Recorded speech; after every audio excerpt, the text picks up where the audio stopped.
بسم اللہ as a آیت بھی ہے سورۃ النمل میں، انہ من سلیمان و انہ بسم اللہ الرحمن الرحیم، لیکن سورہ فاتحہ ہو یا کوئی بھی سورت اس کے سٹارٹ میں قرآن کا یہ حصہ ہے۔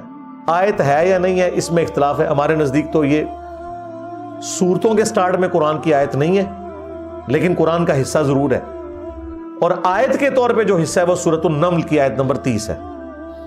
یہ 10 ترجمے میں آپ کے سامنے بسم اللہ کے پڑھنے لگا ہوں۔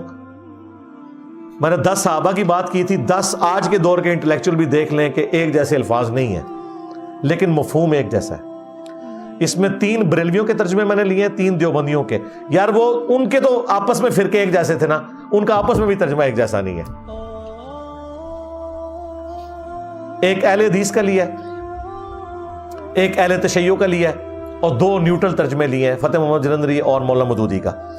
یہ 10 ترجمے سنیں۔ احمد بریلوی صاحب، اللہ کے نام سے شروع جو بہت مہربان رحمت والا، رحمت والا، اور شروع کیا اللہ کے نام سے۔ پیر کرم شاہ صاحب الازری، اللہ کے نام سے شروع کرتا ہوں۔ اچھا، بریلوی مذاق اڑاتے تھے دیوبندیوں کا کہ انہوں نے لگایا کرتا ہوں، وہ کہتے ہیں عورت ہوگی تو پھر کرتی ہوں ہوگا، تو یہ کرتا ہوں کرتی ہوں نہیں لکھنا چاہیے۔ اعلیٰ حضرت نے دیکھیں ڈائریکٹ لکھا ہے اللہ کے نام سے شروع جو بہت مہربان رحمت والا، کرتی کرتا بیچ میں کور ہو گیا۔ تو تمہارے پیر کرم شاہ صاحب نے تو خود نہیں مانا اس ترجمے کو، انہوں نے ترجمہ کیا اللہ کے نام سے شروع کرتا ہوں جو بہت ہی مہربان ہمیشہ رحم کرنے والا ہے۔ اور بریلوی پتہ ہے کہ مذاق اڑاتے ہیں، اے جڑا ہے ایک اس لفظ کا ترجمہ ہے اے جی، پیر کرم شاہ صاحب نے کیتا اے، ہن پتہ لگا اے اے تواڈے اپنے بزرگ اے، ہاں یہ پتہ ہے کون ہے؟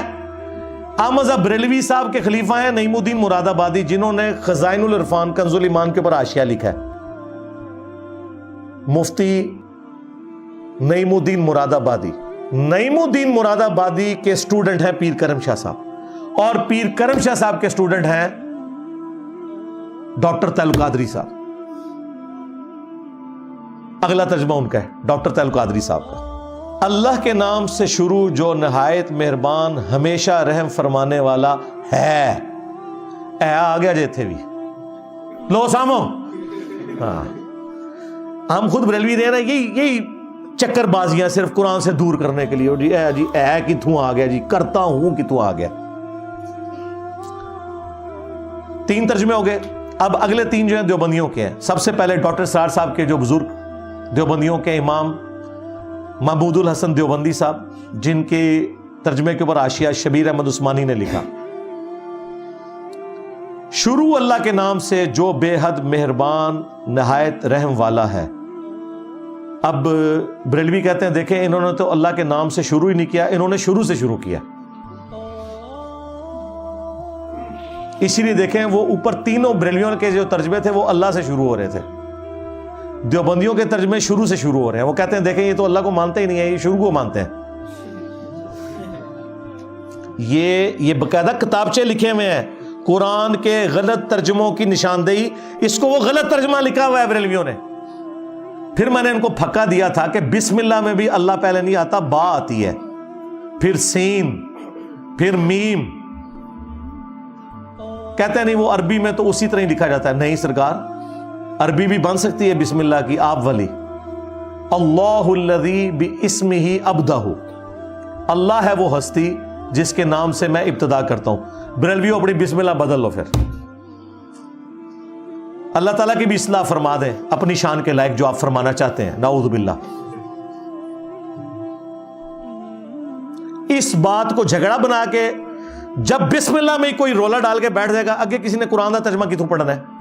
سب سے بڑے یہ دشمن ہے علماء جو قرآن کا ترجمہ نہیں پڑھنے دیتے، اور غلطیاں یہ نکال رہے ہیں۔ 5واں ترجمہ اشری تھانوی صاحب، شروع اللہ کے نام سے جو بڑا مہربان نہایت رحم والا۔ سارے دیکھیں اللہ کے نام سے شروع کر رہے ہیں، کوئی شروع پہلے لا رہا ہے، کوئی ہے ڈال رہا ہے، کوئی کرتا ہوں ڈال رہا ہے، لیکن کوئی شیطان کے نام سے شروع نہیں کر رہا۔ 6، مفتی تقی عثمانی صاحب، شروع اللہ کے نام سے جو سب پر مہربان ہے، بہت مہربان ہے۔ اے ترجمہ انہوں نے کیتا ہے، مہربان مہربان ڈبل کر دیا۔ اچھا اگر یہ اپنے بزرگوں کے ماننے والے ہیں تو ترجمہ میں بھی اپنے بزرگوں کو مانے نا, اپنا ترجمہ خود کرتے ہیں,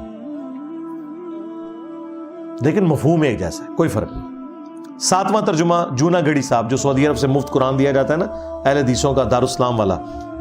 شروع کرتا ہوں اللہ کے نام سے جو بڑا مہربان نہایت رحم والا ہے. اب اہل تشیع کا ترجمہ فرمان علی شاہ صاحب کا, خدا کے نام سے, اور انہوں نے بریکٹ میں لکھا ہے شروع کرتا ہوں, ہاں, جو بڑا مہربان نہایت رحم والا ہے. لو جی, فرمان علی شاہ صاحب نے تو اعلیٰ حضرت کی بھی غلطی نکال دی ہے. اعلیٰ حضرت ترجمہ کیا تھا اللہ کے نام سے شروع. یہ شروع کا لفظ کس لفظ کا ترجمہ ہے جی؟ وہ کہتے ہیں وہ با کے ساتھ کریں تو یہ بنتا ہے. دیکھیں فرمان علی شاہ نے تو یہ بھی کام ختم کر دیا. اس نے پتا کیا لکھا؟ خدا کے نام سے جو بڑا مہربان نہایت رحم والا ہے. شروع کا لفظ انہوں نے لکھا, شروع کا لفظ ڈالا ہی نہیں انہوں نے کہا خدا کے نام سے. فتح محمد جلندری صاحب, جن کا سب سے زیادہ مشہور ترجمہ ہے, جو ہمارے صوت القرآن چینلز کے اوپر چلتا رہا ہے, پی ٹی وی سے بھی, یوٹیوب پہ بھی رکھی ہوئی ہیں. شروع اللہ کا نام لے کر جو بڑا مہربان نہایت رحم والا ہے. اور 10واں ترجمہ مولانا مودودی کا, اللہ کے نام سے جو بے انتہا مہربان اور رحم فرمانے والا ہے. مودودی صاحب نے بھی شروع کا لفظ نہیں ڈالا, ٹھیک کیا, شروع کے بغیر بھی یہ پرفیکٹ ہے, بلکہ بہتر ہے.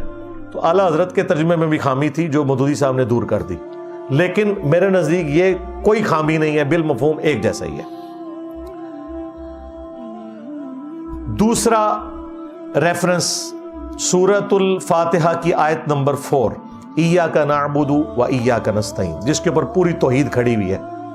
اعلیٰ حضرت نے بھی صحیح ترجمہ کیا ہے, لیکن تفسیر میں جا کے ڈنڈی مار دی ان کے خلیفہ نے کہ نہیں جی, یہ جو ہم صبر اور نماز سے بھی مدد چاہ رہے ہیں یہ اللہ ہی کی مدد. اندازہ کرو, صبر اور نماز کو کوئی کہتا ہے یا نماز المدد یا صبر المدد, ان اللہ مع الصابرین, ساتھ آیا اللہ کی مدد مانگ رہے ہوتے ہیں. ترجمہ ٹھیک کیا, ایاک نعبد و ایاک نستعین. احمد بریلوی صاحب ترجمہ کرتے ہیں ہم تجھی کو پوجیں اور تجھی سے مدد چاہیں. یہ چونکہ مضارع کا صیغہ تھا, اعلیٰ حضرت نے بیسٹ ترجمہ کیا.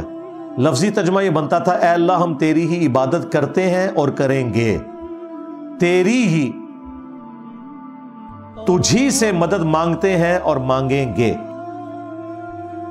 یہ تھا اس کا اپروپریٹ ترجمہ, لیکن اعلیٰ حضرت نے ان دونوں کو ایک جملے میں کور کیا, اور چونکہ یہ دعا تھی اسے دعائیہ انداز بھی بنا دیا.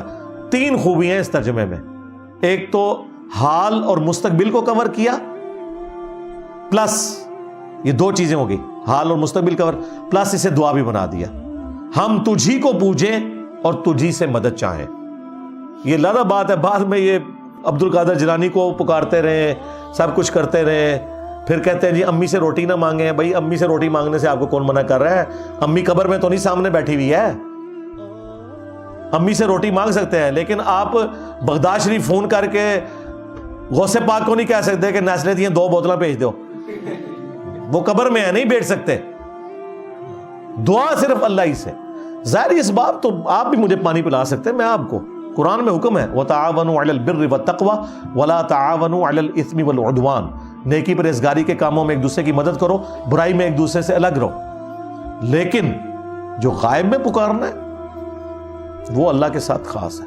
وہ اللہ نے واضح کہہ دیا, جو کوئی اس طرح کی مدد مانگے گا نا کسی سے, گویا اس نے اپنا خدا ہی وہ بنا لیا. ہاں, اَمَّن يُجِيبُ الْمُضْطَرَّ إِذَا دَعَاهُ وَيَكْشِفُ السُّوءَ وَيَجْعَلُكُمْ خُلَفَاءَ الْأَرْضِ أَإِلَٰهٌ مَّعَ اللَّهِ. بھلا بتاؤ تو کون ہے جو مصیبت اور پریشانی میں گھرے ہوئے شخص کی فریاد کو سنتا ہے, اس سے اس کی تکلیف کو دور کر دیتا ہے, اور تمہیں زمین پہ اگلوں کا خلیفہ کرتا ہے؟ کیا اللہ کے ساتھ کوئی اور معبود بھی ہے جس کی یہ کوالٹیز ہوں؟ قلیلا ما تذکرون, بہت کم بھی تم نصیحت حاصل کرتے ہو. اس آیت میں واضح آ گیا کہ جس کے بارے میں عقیدہ ہے کہ وہ دعا سنتا ہے, گویا تم نے اسے خدا مان لیا. غوث پاک کی مدد کا مطلب ہے غوث پاک کو تم نے خدا مان لیا. یا علی مدد کا مطلب ہے تم نے مولا علی کو خدا مان لیا. ہاں, مولا علی سامنے ہو بے شک مدد مانگے, وہ ظاہری اسباب ہے, وہ قرآن میں حکم ہے. نہیں جی مرنے کے بعد طاقتیں بڑھ جاتی ہیں, بزرگوں کی ڈیوٹیاں لگی ہوئی ہیں. جس بزرگ کی واضح ڈیوٹی لگی ہوئی ہے اور وہ مرا بھی نہیں ہوا, وہ ہیں حضرت میکائیل علیہ السلام، جو بارش برساتے ہیں اللہ کے حکم سے، رزق تقسیم کرتے ہیں. تو کیا کوئی مسلمان، گیا گزرا مسلمان بھی بارش کے لیے دعا میکائیل سے کرتا ہے یا اللہ سے؟ تو اگر میکائیل سے دعا نہیں ہو سکتی تو غوث پاک تو شاہی کوئی نہیں. ہاں، کیونکہ میکائیل نہ صرف فرشتہ ہے، فرشتوں کا پیغمبر ہے. ڈیوٹی بھی ہو تب بھی نہیں آپ پکار سکتے. پکارنا آپ نے اللہ کو ہے. نہیں جی ہم اسباب میں پکار رہے ہوتے ہیں. یہ اسباب میں کہاں سے پکار رہے ہو؟ اسباب تو وہ ہیں جو سامنے ہو. بھائی غزوہ بدر اور احد میں امیر حمزہ زندہ تھے، انہیں آرمی چیف بنایا نبی الاسلام نے. خیبر کے موقع پہ بھی امیر حمزہ کو آرمی چیف بنا لیتے نا، نبی الاسلام قبر سے نکال کے ساتھ لے جاتے. وہاں مولا علی کو بنایا کیونکہ وہ سامنے موجود تھے. امیر حمزہ تو سید الشہداء ہے نا، شہید زندہ ہے، کہتے ہیں نہیں شہید زندہ ہے پکار سکتے ہیں. تو شہید کی بیوہ مرنے کے بعد دوسرا نکاح کیوں کر لیتی ہے اگر شہید زندہ ہے؟ ہاں انہیں اور زندہ ہوتا ہے، اہلا زندہ نہیں. ہاں اسی بھی کہنے ہیں جدو اور زندہ ہے نا پھر او والی مدد نہیں مانگ سکتے جڑی اسباب کو لو مانگ دیو. ورنہ سب سے بڑا مشکل کشا سورج ہے جس کی وجہ سے زندگی آباد ہے دنیا میں. موسم تبدیل ہوتے ہیں، بارشیں برستی ہیں، ہوائیں چلتی ہیں، جانوروں کی خوراک سورج کی وجہ سے تیار ہو رہی ہے جن کو جانور کھا کے زندہ ہے. ہم جانوروں کو اور اس خوراک کو کھا کر زندہ ہے. سورج سے بڑا کوئی مشکل کشا نہیں. لیکن آج تک کسی مسلمان نے کہا المدد یا سورج. ہواؤں کو چلا دو، بادلوں کو برسا دو کہ گرمی کا موسم قریب آ رہا ہے. کوئی نہیں. فرشتوں یہ پیغام دے دو کہ خادم تمہارا. فرشتوں کو آپ کو ڈیوٹی لگا ہی نہیں سکتے بھائی، یہ اللہ کے کام ہے. درود شریف میں بھی ہم دیکھیں اللہ سے کہتے ہیں اللہم صلی علی محمد. حالانکہ یہ سنن نسائی میں حدیث ہے کہ فرشتے لے کے جاتے ہیں سلام، لیکن پکارتے ہم کسے؟ اللہ کو. اللہ چاہے کسی جن کی ڈیوٹی لگائے، فرشتے کی لگائے، ڈائریکٹ سنوائے، یہ اللہ کی ڈومین ہے، آپ کا کوئی لینا دینا نہیں. وہ بخاری مسلم واضح حدیث ہے. جب تم پڑھو گے السلام علیکہ ایھا النبی ورحمۃ اللہ وبرکاتہ، السلام علینا وعلی عباد اللہ الصالحین، زمین و آسمان میں ہر نیک بندے تک تمہارا سلام پہنچ جائے گا، وہ اللہ پہنچائے گا.